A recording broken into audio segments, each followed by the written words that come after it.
Still no word from my girl, and I've been sending her little messages here and there, so and help her get a job or get her involved in activities. And I know that's easier said than done, but being that that's your kind of job as a residential treatment program, and you know, I think what we need is an advocate. She's not going to listen to me.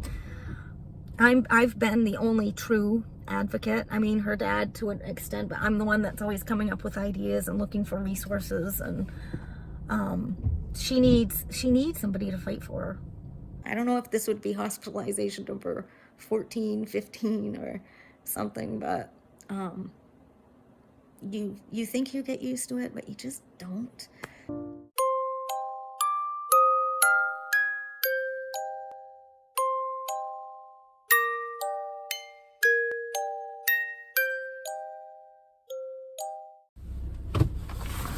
Hello and happy Monday. Another cold and rainy day. Got my raincoat on. I spent a good portion of Saturday editing videos and realized how horrible of an angle this is. The most unattractive angle, but I'm not here to be attractive, I get that. It's just really painful to be editing something and seeing like every crack and crevice in your face. But that's beside the point. It's been, of course, sort of a hellish weekend, although I can't really remember a weekend that has not been filled with anxiety around worry. But she went to the emergency room on Saturday and I haven't heard anything.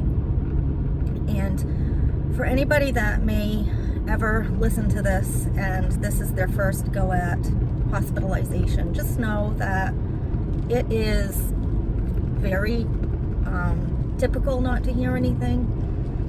And the only reason I've heard anything is because I have guardianship, medical guardianship. Otherwise, you're screwed. So if you have an adult with a mental illness, they will neither I've talked about this before, but if anybody has watched this and has not heard me say it before, the hospital will not tell you anything. They will not confirm nor deny the person is even there. But due to the numerous hospitalizations, her dad and I went and got medical guardianship, so at least we knew where she was. We could tell them what works, what doesn't work, and then we know how long she's going to be there and where she's going. So right now she's in a holding cell, basically, in the emergency psychiatric unit, and they blue papered her, so she'll be there. Well, I think the first blue paper is either 24 to 48 hours, so they're going to have to do it again, and they're going to have to find a place to send her, or they'll send her back to the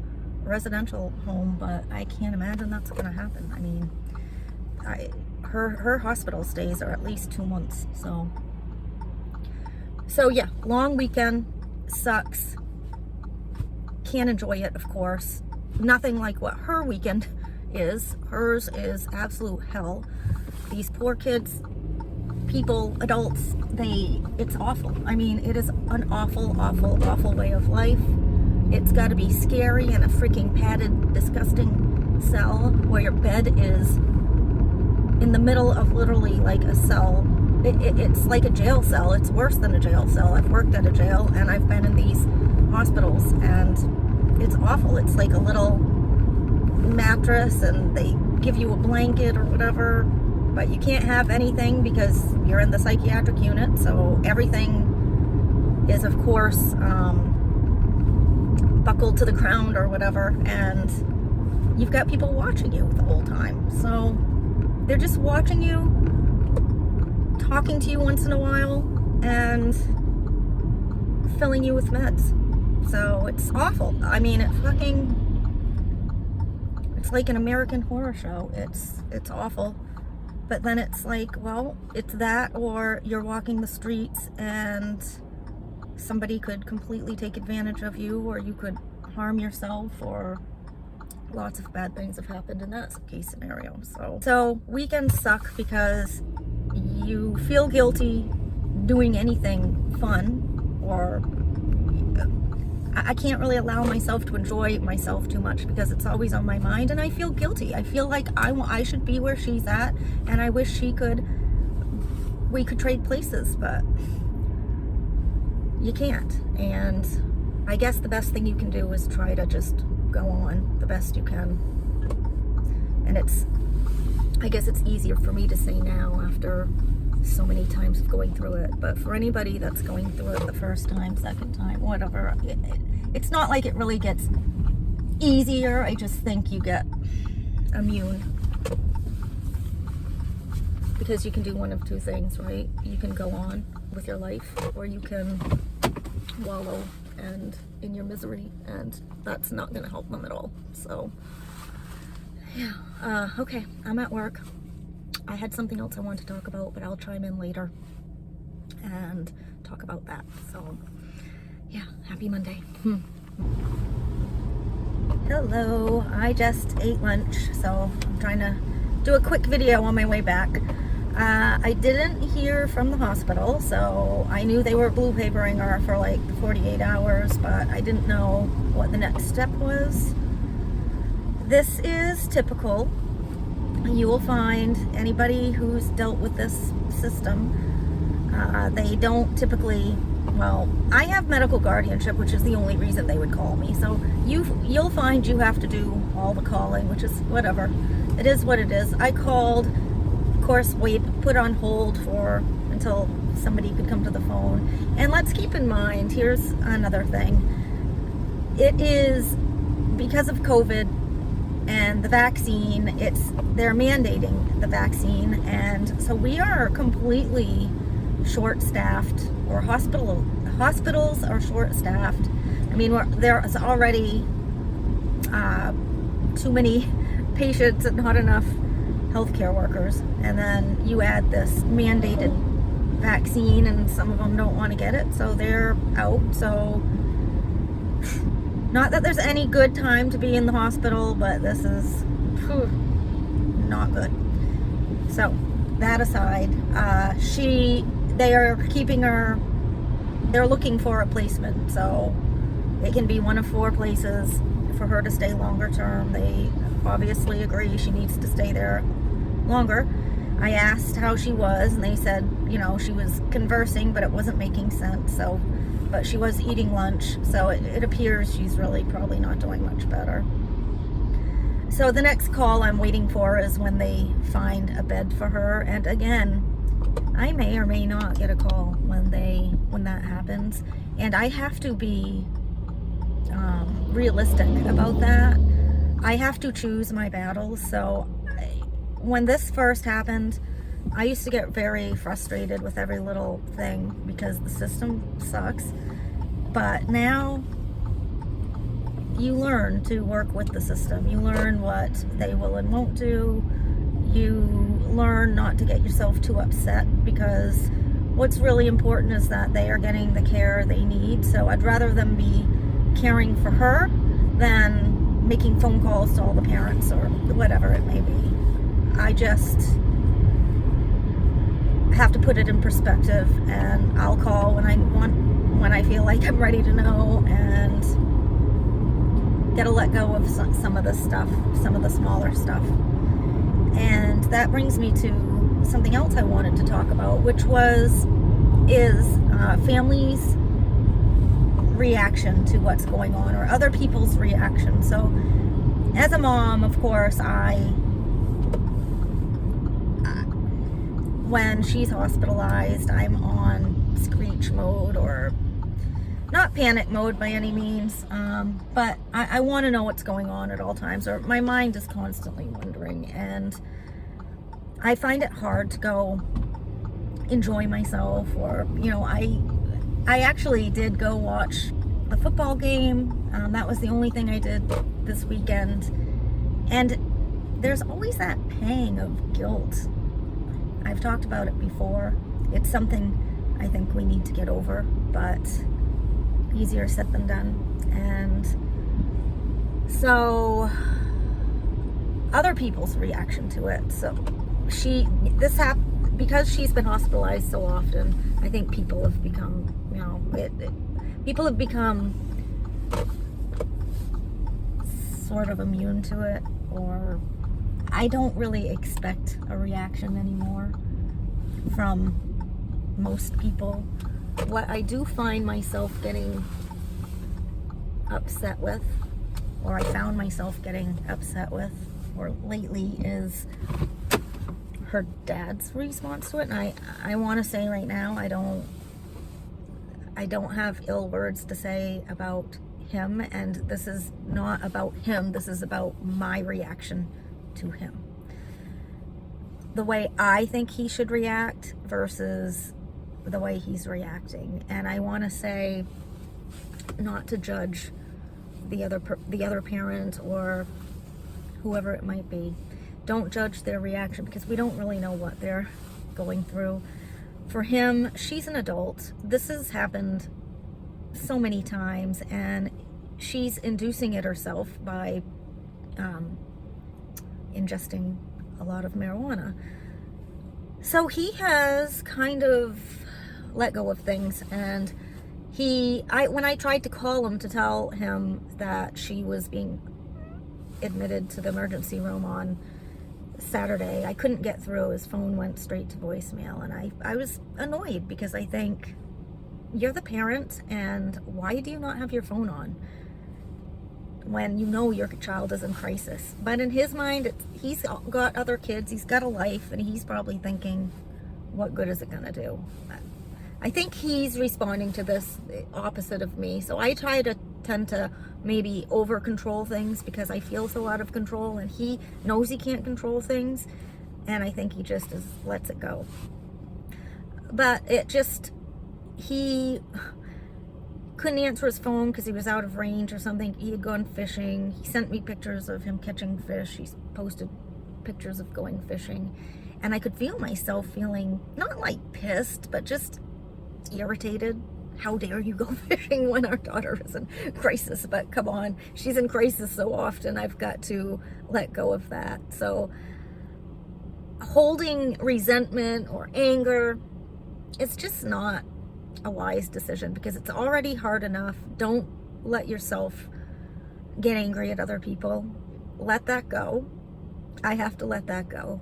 And I have to focus on the fact that he is a good dad, that I know he loves her, that he and I are the only ones that really understand, although I think my mother is right there too, because she loves her like her own. And just realize we're all in this together, and not to judge one another for how we respond to it.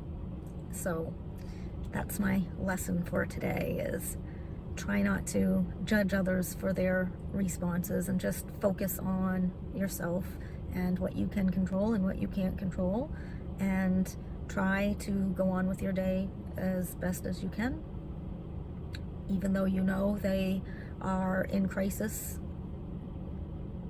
There's nothing, literally nothing, that can be done. You gotta wait it out and hope. All right, headed back inside. Talk to you later. Good morning. As you can see, it's another cold and rainy day. It says it's 45 degrees, but it's still October, and I feel like it shouldn't be this cold, and we are getting a ton of rain, so it just makes for a very raw and kind of depressing, dark days. We haven't moved next week, I think we move the clocks back, so yeah, that's gonna be fun. I just wanted to talk today, this morning, a little bit about every Monday I have a meeting. It's a family to family through the National Alliance of Mental Illness, NAMI. For anyone who has not heard of that, I highly recommend going to their website, and I highly recommend taking this course. It will be with others that experience similar situations with a loved one who struggles with mental illness, and it does teach a lot about communication, and it offers resources. And yesterday they talked about empathy and how to empathize, and then you just get to hear what other people are going through, and you'll hear a lot of similar struggles. I'll be very honest, sometimes I don't know that it's helpful in the fact that I feel like I've done a lot of my own research, so I know I'm not saying I know it all, and by all means I do learn some things, but it also kind of, it's just a reminder of how difficult things can be, I guess, and that this is a lifelong process that we're probably going to be living with. But I wanted to talk a little bit about last night's class. So basically it's 5:30 to 8 every Monday. So get out of work, hop on. I'm really glad it's because of COVID, it's through video, so I don't have to actually try to drive somewhere and then drive home after. So it's kind of nice to do it in the comforts of your own home, but it still makes for a very long night. And last night they had a guest speaker, so they'll do a guest, I think it's 8 classes total, and one day they'll do a guest speaker, and she only spoke for maybe a half hour, but she struggled with depression and suicidal, she called it suicidology, I think. Anyways, suicidal thoughts for many years. Sounded pretty horrible, and she got the therapy she needed. She had, before therapy, she went down a path of drugs and alcohol, and then what I really found interesting about this is where things turned around for her was through hypnotherapy. I didn't really, again, she's not bipolar, it's different than what this other, what my daughter's struggles are, but hypnotherapy, that was interesting. And she says that's what really turned it around, and then she continued to get therapy and take her medication, and she turned things around, like, completely, because then she ended up working in this field and helping others.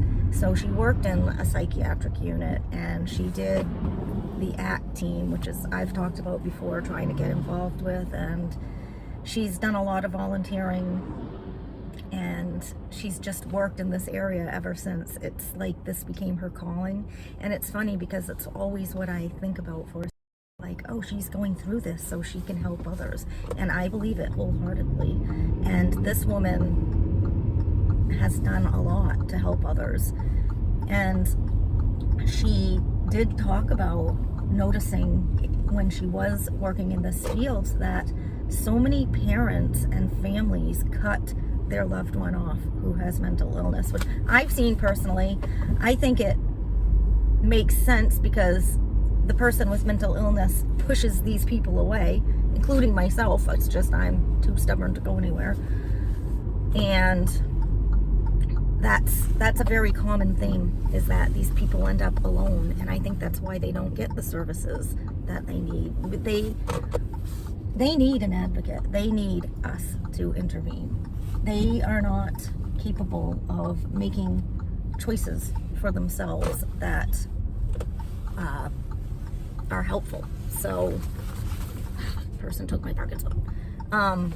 They're not able to make their choices, and I think it's so sad that families give up.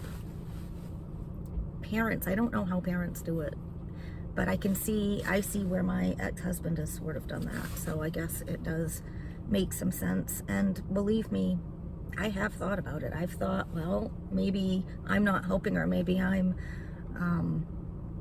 coddling, or she doesn't want me around, so maybe it's best to let her figure it out on her own. But I don't really believe that. I think it will be very important for her to remember that somebody was always there thinking about her and wanting to help her. And I encourage all of you to stay in the game. Do not give up. That is this is an illness. They did not ask for this. We need to keep this in mind. You wouldn't just give up on your loved one that has cancer and say, oh, that's too difficult for me to deal with. This is a lifelong thing. You're going to need chemotherapy the rest of your life. Forget it. I'm out of here. You wouldn't do that. So don't do it. Stay involved. You need to be the voice for them, because they're not voicing it for themselves. They're telling you to go away, but it doesn't matter what they're telling you, because that's not them. That's not their state of mind. They're not in any state of mind to tell you what to do. So you need to be the adult. You need to be the responsible parent or husband or wife or sister or whatever, and be their voice, okay? Be the voice that they don't have. That's my lecture for today. And I know it's easier said than done. And this is not a guilt trip, because I do understand wanting to give up, but don't tap out just yet. Just take the break if you need it. Take a week, take a couple weeks off if you need that break, and just remove yourself from it if possible. But stay in the game, okay, guys? You got this. We're gonna win this game.